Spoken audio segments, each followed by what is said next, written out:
sözüm var sana. Neyine güvendin çıktın meydana.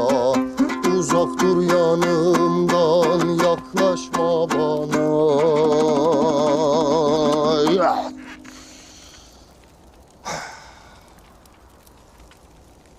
Şakalı postu giymiş ite benzersin.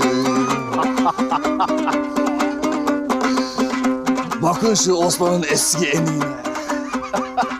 Şunun itten beter haline bakın.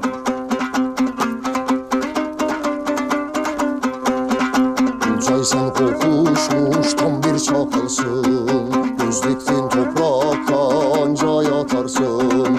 Eğer indi kırmak istersen beni. Ay, ay.